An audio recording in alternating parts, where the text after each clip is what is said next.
আসসালামু আলাইকুম এভরিওয়ান। আসিফ আইসটি একাডেমির পক্ষ থেকে সকলকে স্বাগতম। আমি আছি আপনাদের সাথে Mohammad Ratul Sarkar, department of radiology and imaging, আইসটি রংপুর। আমি আজকে যে বিষয়টি নিয়ে আলোচনা করতে এসেছি সেটি হচ্ছে মাসকুলার সিস্টেম অর্থাৎ পেশিতন্ত্র। আসুন আমরা এখন জেনে নেই মাসেল আসলে কি। Muscle is a type of tissue composed of contractile cell producing movement of an organ or part of the body.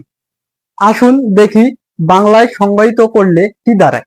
Muscle is a type of tissue composed of contractile cell, অর্থাৎ পেশি এক ধরনের tissue যা সংকোচনশীল কোষ দ্বারা গঠিত। আসুন আমরা এখন দেখি মাসেলকে কয় ভাগে ভাগ করা হয়েছে। তো মূলত মাসেলকে 3 ভাগে ভাগ করা হয়েছে, according to size, according to function, according to anatomy. তো অ্যাকর্ডিং টু সাইজকে আবার 3 ভাগে ভাগ করা হয়েছে, skeletal muscle, cardiac muscle, smooth muscle. তো এরপরে যে বিষয়টি আছে according to function, according to ফাংশনকে আবার 2 ভাগে ভাগ করা হয়েছে, ভলান্টারি মাসেল এবং ইনভলান্টারি মাসেল।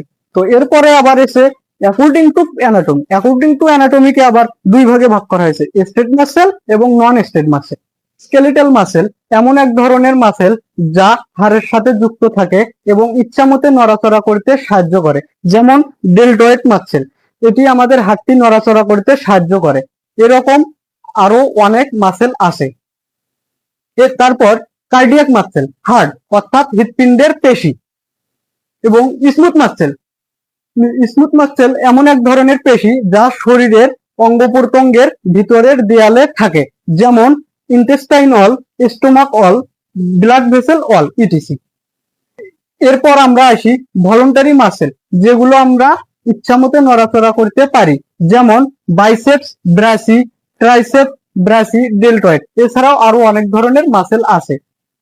ইনভলান্টারি মাসেল, যেগুলো আমরা ইচ্ছামতে নড়াচড়া করতে পারি না, যেমন স্মুথ অ্যান্ড কার্ডিয়াক মাসেল। এরপর আসি স্ট্রিয়েটেড মাসেল, এমন এক ধরনের পেশি যার কোষে ডোরাকাটা দাগ দেখা যায় মাইক্রোস্কোপে, যেমন কার্ডিয়াক আর স্মুথ মাসেল দুটোতেই পাওয়া যায়। তারপর হচ্ছে নন স্ট্রেট মাসেল, এমন এক ধরনের মাসেল যার কোষে ডোরাকাটা দাগ থাকে না, যেমন স্মুথ মাসেল। এখন আসি ফাংশন অফ মাসেল অর্থাৎ পেশির কার্যাবলী। তো 1 নম্বরে যে বিষয়টি আছে, muscle helps in locomotion and movement of an organ or part of the body, অর্থাৎ পেশি দেহের স্থান পরিবর্তন কোনো অঙ্গ বা অংশের নড়াচড়ায় সাহায্য করে। এরপর আসি 2 নম্বরে। 2 নম্বরে আছে it helps to maintain poster, অর্থাৎ এটি আমাদের দেহের অবস্থান বজায় রাখতে সাহায্য করে। 3 নম্বর পয়েন্টটি হচ্ছে it helps to maintain the stability of joint, অর্থাৎ এটি জয়েন্ট বা সন্ধির স্থিতিশীলতা বজায় রাখতে সাহায্য করে। 4 নম্বর পয়েন্টটি হচ্ছে it helps to maintain the temperature of the body, অর্থাৎ এটি শরীরের তাপমাত্রা বজায় রাখতে সাহায্য করে। তারপর হচ্ছে 5 নম্বর পয়েন্টটি ইট হেল্পস ইন রেসপিরেশন, অর্থাৎ এটি শ্বাস প্রশ্বাসেও সাহায্য করে। এরপরে আমি যেটা সর্বশেষে রেখেছি, ইট প্রোটেক্টস আন্ডারলাইং ইন্টারনাল অর্গান, অর্থাৎ এটি শরীরের ভেতরে অভ্যন্তরীণ অঙ্গ প্রত্যঙ্গগুলোকেও রক্ষা করে। তাহলে এভরিওয়ান, আজকের ক্লাসটি ছিল এই পর্যন্তই। আশা করি আপনারা সকলেই ক্লাসটি বুঝতে পেরেছেন।